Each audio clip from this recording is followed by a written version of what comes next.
इसको विशेष रूप से याद कर लीजिएगा।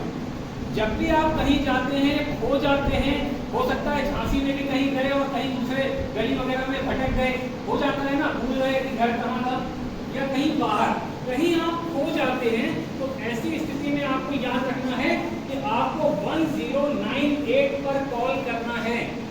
1098 पर कॉल कर सकते हैं, लेकिन कॉल के लिए मोबाइल कहाँ है?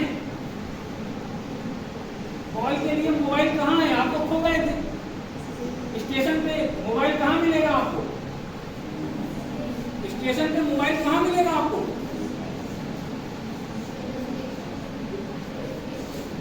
पुलिस स्टेशन बिल्कुल एक अच्छा जवाब है, लेकिन पुलिस स्टेशन में भी आपको ध्यान रखना है, क्या किसी जेंट्स पुलिस वाले को अपनी आपको जानकारी देनी चाहिए? नहीं, क्योंकि चाइल्ड हेल्पलाइन का ये विशेष रूल है कि अगर आप गर्ल्स हैं तो आप किससे बातचीत कर सकेंगे? लेडीज पुलिस से।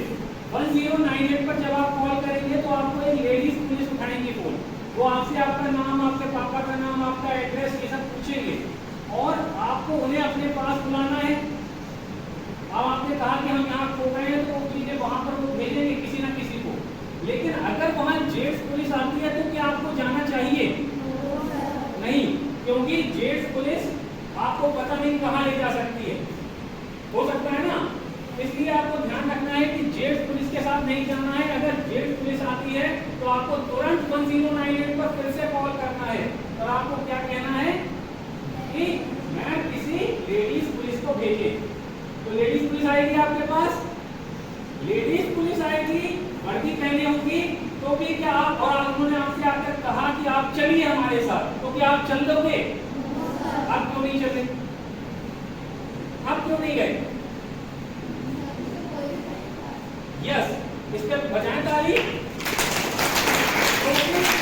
पुलिस की ड्रेस कोई भी पहन सकता है भाई, खाकी वर्दी है ना, बाकी उसके पास आई कार्ड भले नहीं होगा, आई कार्ड नहीं होगा और कुछ भी नहीं होगा, लेकिन आप तो खाकी वर्दी देखोगे, आपको लगेगा अरे पुलिस वाली आनी है, लेकिन हो सकता है तो कोई फिल्मिस्तान से कोई फिल्मी कंपनी आ गई हो सकता है ना। और तो आपको ये सबसे पहले ध्यान रखना है कि अगर लेडीज पुलिस वाली आंटी भी आई हैं तो आपको उनका आई कार्ड देखना चाहिए। आपके पास आई कार्ड है? जो है ये आपकी आइडेंटिटी है, इसीलिए है ना, तो आपको उनका आइडेंटिटी कार्ड देखना चाहिए। सबसे पहली चीज, पुलिस वाली आंटी होंगी तो यहाँ एक ब्लैक पट्टी पे उनका नाम होगा, उस पर एक नंबर लिखा होगा। ये चीजें आपको ध्यान रखनी है कि आपको किसके साथ जा रहे हो।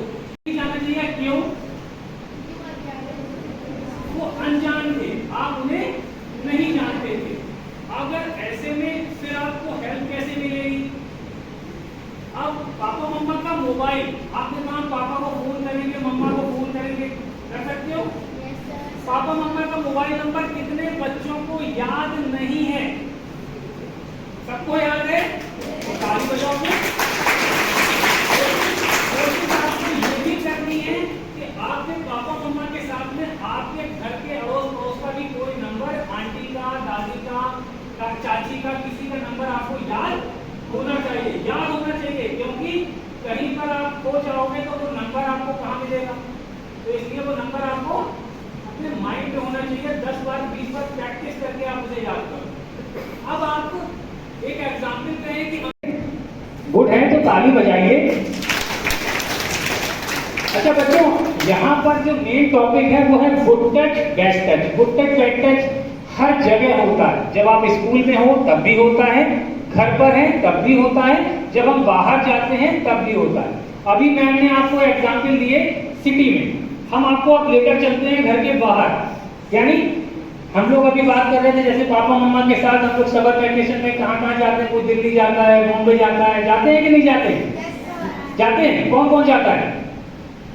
अच्छा एक एग्जाम्पल लेके चलो कि आप अपने, एक एग्जाम्पल हम कहें कि आप गए हैं लखनऊ, ठीक है, आप लखनऊ गए हैं पापा मम्मी के साथ, आपने घूमा, चिड़ियाघर घूमा और खूब चीजें घूमी, उसके बाद आप वापस आ रहे थे, आप ट्रेन में बैठे, पापा मम्मा ट्रेन में बैठ चुके थे और आपने ट्रेन में बैठने के बाद अचानक देखा कि ये बाहर एक बहुत फेवरेट कॉमिक्स मिल रही है बुक स्टॉल पे, और आपने कहा कि पापा मम्मा हम बस लेकर आते हैं, और आप ट्रेन से उतरे। हो सकता है आप ट्रेन से उतरे और आप बुक स्टॉल पर गए, भीड़ बहुत थी और वहां पर आपने ये देखा कि वहां पर भीड़ में जब तक आप निकल पाते तब तक वो ट्रेन ने हॉर्न दिया और ट्रेन, अब आप स्टेशन पर अकेले हो गए। कितने बच्चे रोने लगेंगे? कितने बच्चे रोने लगेंगे? अच्छा, इतने बच्चे रोने लगेंगे, कितने बच्चे हंसने लगेंगे?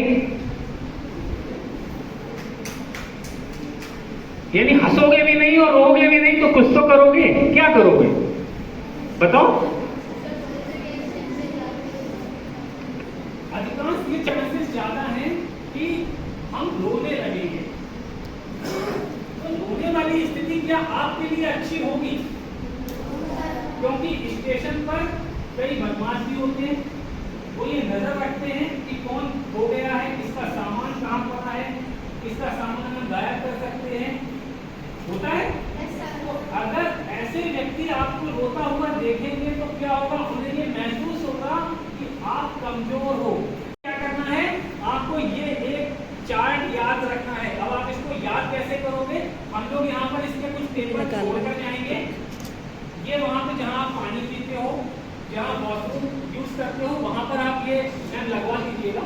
तो आपको क्या करना है, जब भी आप पानी पीने जाते हो या वॉशरूम जाते हो, आपको इस नंबर को याद नहीं करना है। आपको बस खाली, जैसे आपने देखा बिजी है, पानी में बहुत भीड़ है, आप इसको देखते रहे, देखते रहे, देखते रहे। 1 दिन, 2 दिन, 3 दिन, क्या होगा? हमेशा के लिए याद हो जाएगा। फिर आपको याद करने की जरूरत नहीं पड़ेगी। और एक बार आपको ये नंबर्स याद हो गए तो आप अपनी सेफ्टी कर सकोगे।